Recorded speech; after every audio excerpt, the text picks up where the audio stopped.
Halo guys, kembali lagi di channel Yende Storyland. Di video kali ini, admin akan mendongeng sebuah film Skevi berjudul The Bion yang dirilis pada tahun 2017. Film ini menceritakan tentang munculnya benda luar angkasa di langit bumi. Tentunya, para ilmuwan pun tak tinggal diam saja dan menciptakan robot canggih untuk menelusurinya. Dan bagaimana keseluruhan ceritanya? Daripada penasaran, mari kita simak alur ceritanya.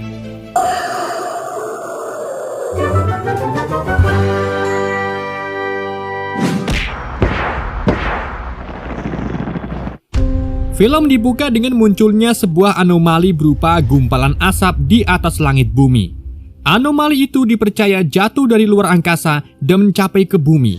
Namun gumpalan asap itu hanya melayang di langit saja, yang tentunya membuat gempar warga bumi.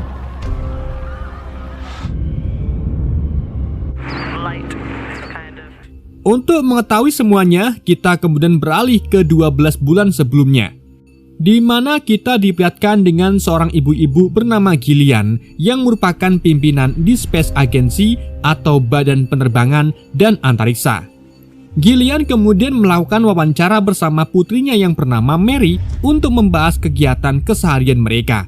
Selain itu, mereka juga membahas suami Gillian yang merupakan pasukan perdamaian, namun sayangnya sudah meninggal.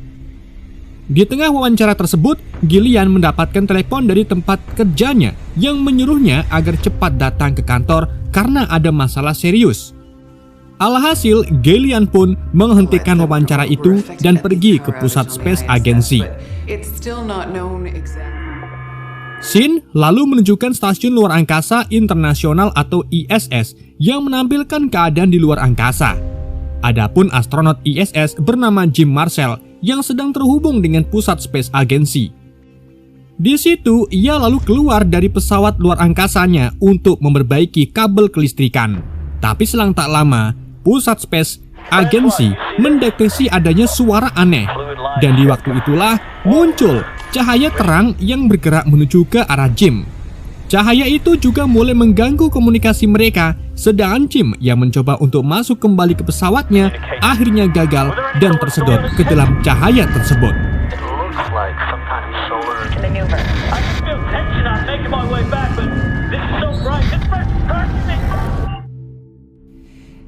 Karena kejadian itulah, Gillian dipanggil mendadak ke kantor Space Agency.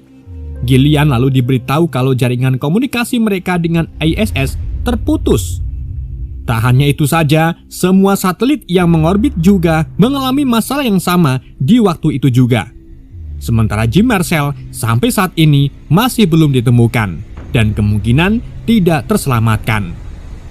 Pihak Space Agency juga menyelidiki setiap rekaman dari stasiun ISS untuk mencari tahu tentang benda bercahaya tersebut. Dan yang pasti, cahaya itu bukan berasal dari suar ataupun badai matahari.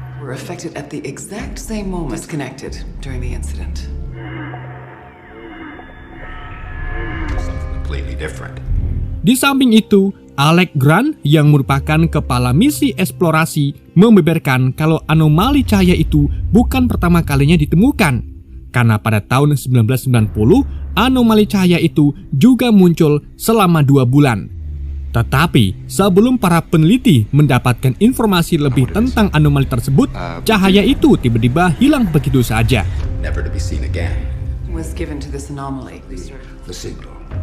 Di sisi lain, Gillian dan ilmuwan lain setuju untuk memberi nama anomali cahaya tersebut dengan sebutan sebagai The Void. Selain itu, Space Agency mendeteksi adanya gelombang radio yang dipancarkan melalui frekuensi khusus oleh The Void sekitar 1420 MHz. Beberapa peneliti mempertanyakan sinyal gelombang yang dikirim terus-menerus itu oleh The Void dan berpikir mungkin The Void ingin berkomunikasi dengan makhluk bumi. Untuk menanggapinya, Gillian lalu menjelaskan kalau mereka akan meluncurkan roket riset milik ISS untuk memantau The Void. Tetapi tentunya hal ini tidak akan mudah karena roket riset itu mungkin akan bermanuver dan harus tetap pada orbit pesawat. Karena jika roket riset itu tersedot ke dalam The Void, maka mereka tak akan mendapatkan informasi apapun tentang anomali cahaya tersebut. Tapi sayangnya ketakutan mereka benar-benar terjadi. Jadi sesaat setelah mereka meluncurkan roket riset, mereka kewalahan untuk mengendalikannya dan terlalu dekat dengan The Void. Alhasil, roket itu pun tersedot ke dalam lubang The Void. Meskipun begitu, mereka masih bisa melihat rekaman yang diambil oleh roket riset sebelum roket itu mati total. Maneuvering in space isn't quite as...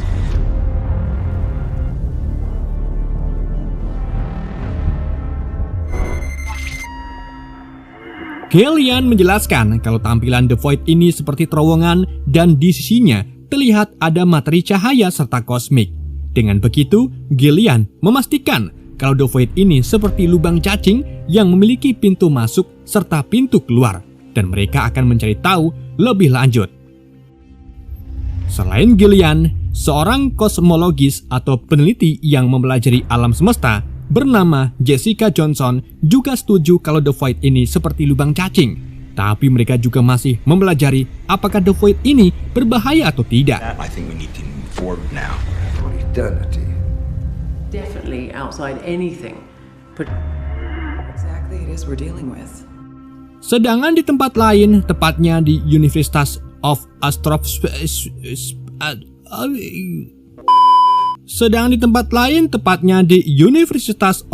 Astrofisik, seorang astrofisika yaitu Profesor Jacob Bruckham berpendapat kalau The Void ini bukan seperti lubang cacing karena mereka belum mendapatkan informasi apapun tentang The Void. Memang The Void ini ada lubang yang bisa dijadikan sebagai pintu masuk, namun belum tentu ada pintu keluarnya. Atau mungkin jika sudah masuk The Void, maka akan terjebak di dalam untuk selamanya. In the case of the Void, stuck there for eternity. A second throat exists through or through to the other It's a side. little bit like Sementara itu, Gallian menjelaskan updatean terbaru tentang The Void, di mana mereka mendapati adanya kilatan di dalam The Void dan terlihat di dalamnya ada sesuatu yang berbentuk bundar. Dan kemungkinan benda berbentuk bundar itu adalah planet lain. Hal ini tentunya membuat para ilmuwan menjadi semakin penasaran dengan The Void. Alhasil, Gallian dan ilmuwan Space Agency lainnya pun memutuskan untuk mengirim astronot ke dalam The Void. Tetapi tentunya pernyataan ini penuh pro dan kontra, mengingat kejadian yang terjadi pada Jim Marshall dan tubuhnya belum ditemukan sampai sekarang. Meskipun begitu, mereka harus tetap berjalan maju untuk mencari tahu tentang The Void sebelum kesempatan itu hilang begitu saja seperti di tahun 1990. Jadi, mereka pun mulai mengumpulkan dana untuk ekspedisi ini. Mereka juga merahasiakan misi ini dari wartawan ataupun publik dengan cara membuat cerita untuk pengalihan media. for now. Sementara itu, Profesor Jacob menganggap ide Space Agency untuk mengirim astronot ke dalam The Void ini sangatlah konyol. Hal itu karena secara fisik, manusia tentu saja tidak mampu menahan tekanan yang besar di dalam The Void. Sebab di dalam sana pastinya ada gelombang gravitasi yang bisa menghancurkan tubuh manusia. Itulah mengapa Profesor Jacob menganggap misi ini sebagai misi bunuh diri. Dan jika ingin misi ini terus berjalan, maka satu-satunya cara yang layak adalah mengirim robot atau roket saja. That have been appearing in our skies. Or through to the other side. What we're gonna need to do now to...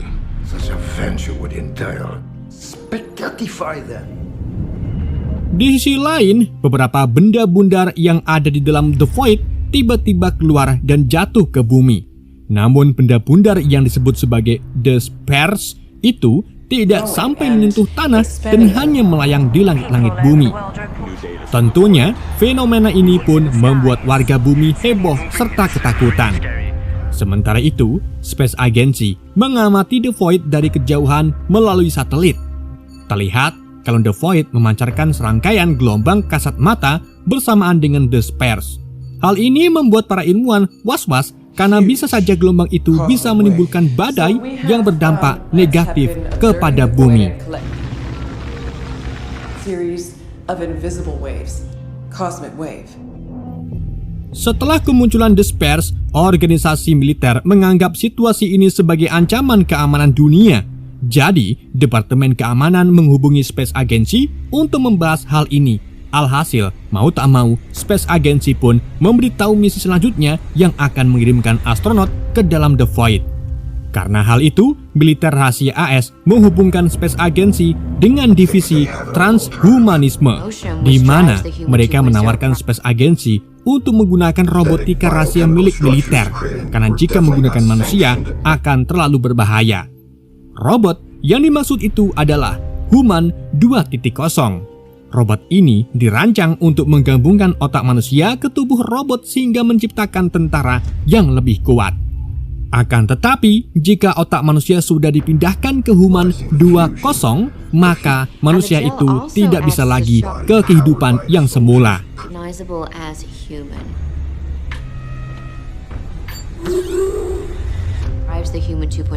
For the record, Space Agency lalu mulai mencari calon-calon bersedia yang terlibat dalam proyek ini. Beberapa kandidat lalu diwawancarai. Kebanyakan dari mereka memiliki riwayat penyakit karena misi ini juga bisa digunakan sebagai alternatif lain agar mereka memiliki tubuh baru meski resikonya adalah nyawa. Lalu setelah melakukan serangkaian tes, salah satu kandidat bernama Carl Robert dinyatakan lolos yang merupakan pengguna kursi roda. Di hari berikutnya, Carl langsung menjalankan prosedur untuk memindahkan otaknya ke Human 2.0. Selain itu, Space Agency juga merancang pesawat yang lebih kecil agar bergerak cepat dan hemat bahan bakar. Space Agency juga mengenalkan perangkat bernama Golden Archive Drive atau GAD yang digunakan untuk komunikasi dan bisa merekod video dengan jernih. most important, how it's presented. Golden Archive Drive will be able to communicate found videos. Di sisi lain, para militer melakukan pengintaian menggunakan pesawat tempur dan melihat The Spares dalam jarak dekat. Namun The Spare ini tidak ada reaksi apapun dan hanya diam saja. Setiap hari, The Spare ini jumlahnya semakin bertambah serta muncul di beberapa negara lain.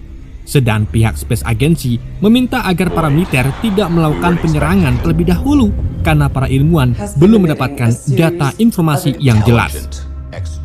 Waktu kemudian menunjukkan 72 jam setelah dilakukan transplantasi otak Carl ke Human 2.0. Tapi sayangnya prosedur itu gagal dan Carl dinyatakan meninggal. Hal itu karena otak Carl tidak mampu menyatu dengan tubuh robotnya dan menjadi kelebihan muatan. Lalu, untuk mencegah kesalahan ini terjadi kembali, para ilmuwan pun memperbarui teknologi pencetakan tubuh robot dengan sistem cetakan jaringan terintegrasi. Nantinya, sebelum melakukan prosedur lagi, mereka akan menguji coba sel milik subjek ke jaringan Human 2.0 dan dengan begitu, sel itu bisa beradaptasi dan membuat koneksi dengan jaringan Human 2.0. Sementara itu, Alec Grant ingin misi ini cepat-cepat dilakukan karena bisa saja The Void akan hilang begitu saja dan endingnya mereka tak mendapatkan informasi apapun. With a positive match for the enzyme. Zeros we should deploy with them. Used to during the fusion process. Workplace regulations. Di hari berikutnya, Jessica kemudian pergi ke rumah Gillian dan curhat kalau ia ingin mengajukan diri untuk menjadi kandidat yang akan melakukan prosedur selanjutnya. Meskipun ini keputusan yang sulit. Jessica juga memberitahu hal itu ke Alec. Awalnya Alec kurang setuju karena pekerjaan Jessica juga masih dibutuhkan di sini. Namun mengingat kalau mereka tak ada waktu lagi, Alec pun akhirnya menyetujui hal tersebut. The guy is so defensive. In the history of space exploration. Everything that she does. Singkat cerita, Jessica yang sudah melakukan beberapa tes akhirnya melakukan prosedur operasi otak. Dan 8 hari kemudian, setelah dilakukan prosedur, Jessica berhasil terbangun dalam keadaan tubuhnya yang kini sudah berubah menjadi Human 2.0, yang artinya penggabungan pun berhasil. Human 2.0. We need to do some reconfiguration here.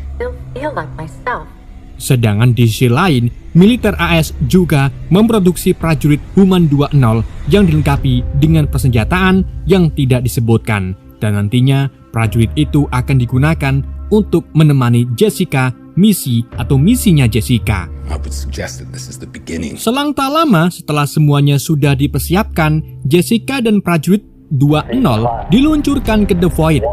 Pihak Space Agency juga dapat berkomunikasi dengan Jessica, sehingga Jessica langsung melaporkan apapun yang ia lihat.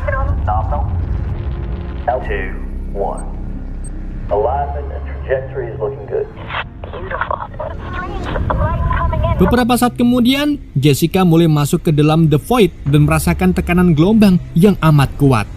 Jessica juga melaporkan adanya cahaya aneh tepat di hadapannya. Sebelum akhirnya, Jessica tertelan ke dalam The Void dan Space Agency kehilangan komunikasi dengannya.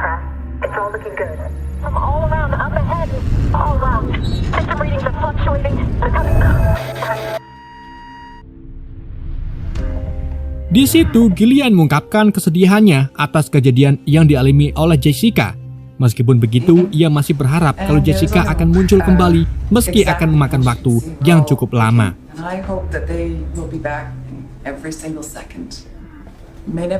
Fast-moving object heading towards Italy. Namun, seminggu kemudian, salah satu sistem radar balistik milik Space Agency mendeteksi adanya objek yang jatuh dari langit sebelum akhirnya terjatuh di Samudra Atlantik. Dan ternyata, objek itu adalah pesawat kapsul yang ditumpangi Jessica dan prajurit 20 untuk menuju ke The Void. Alec pun mengirim tim untuk mengangkat pesawat kapsul tersebut, tapi ketika ditemukan, mereka hanya menemukan Jessica saja di dalamnya. Sedang prajurit 20 menghilang tanpa jejak. Selain itu, mereka juga menemukan bekas residu hitam di bagian luar pesawat, yang artinya pesawat itu sudah berada di luar angkasa untuk waktu yang cukup lama. Padahal, seperti yang kita tahu, pesawat itu ditemukan beberapa hari setelah diluncurkan. Para ilmuwan lalu menghubungkan Jessica ke sistem untuk melakukan pemindahan transkode, tapi mereka malah menemukan rekaman data otak Jessica yang menunjukkan kalau rekaman memorinya berusia beberapa tahun, sedang Jessica menghilang selama beberapa hari saja. Yang artinya, di dalam The Void konsep waktunya jauh berbeda dengan di bumi. Di samping itu, keadaan semakin menjadi tegang karena warga mulai ketakutan sehingga peringatan keamanan kini berubah menjadi tingkat siaga. Tak hanya itu saja, para militer juga melakukan serangan ke Despair dengan cara menembakkan rudal beberapa kali. Namun serangan itu tidak mengubah keadaan sedikit pun. Tak lama kemudian, Jessica akhirnya terbangun dari komanya dan segera dilakukan wawancara oleh orang-orang di Space Agency. Jessica lalu mulai mengungkapkan kalau pertama kali ia memasuki The Void, yang ia lihat hanyalah cahaya yang sangat terang. Oleh karena itu, Jessica memilih untuk menutup matanya agar tidak rusak akibat cahaya tersebut. Tetapi ketika Jessica membuka kembali matanya, ia tiba-tiba melihat prajurit 20 sudah di luar pesawat secara misterius. Jessica juga membeberkan kalau prajurit 20 terlihat ketakutan begitu mengambang di angkasa sambil melihat ke arah tangannya.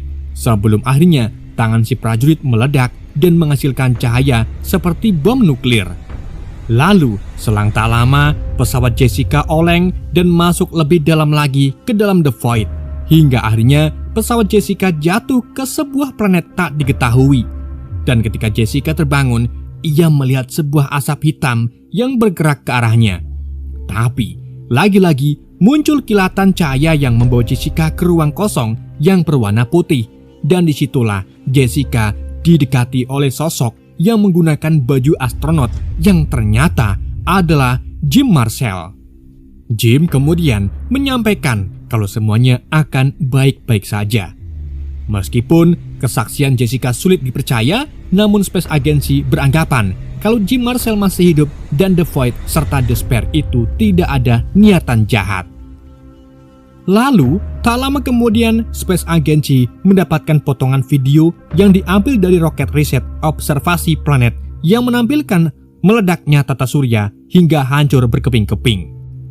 Alhasil, puing-puing ledakan itu pun terbang menuju ke bumi yang nantinya akan berubah menjadi meteor dan bisa saja menghancurkan bumi.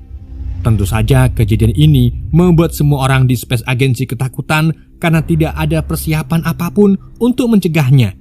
Tapi tanpa diduga, para Despair ini mulai bergerak dan berubah bentuk menjadi perisai untuk melindungi bumi dari meteor-meteor tersebut. Alhasil, orang-orang pun jadi sadar kalau tujuan The Void dan Despair ini baik untuk melindungi bumi. Dan setelah tugasnya melindungi bumi selesai, The Void dan Despair kemudian menghilang. Setelah kejadian itu, Jim Marshall terdeteksi jatuh di gurun Arizona tanpa cedera, meskipun agak hilang ingatan tentang apa yang sudah terjadi sebelumnya. Selain itu, tata surya baru juga muncul, di mana ada planet lain yang hampir identik dengan bumi. Tentunya, hal ini membawa harapan baru bagi umat manusia untuk pergi ke planet tersebut atau pindah ke planet tersebut. Film pun berakhir. Oke guys, itulah alur cerita film The Beyond. Semoga kalian terhibur dengan alur cerita yang saya bawakan. Mohon maaf jika ada kesalahan dalam penyampaiannya ataupun penyebutan nama. Sekian dari Ende, sampai jumpa di video berikutnya.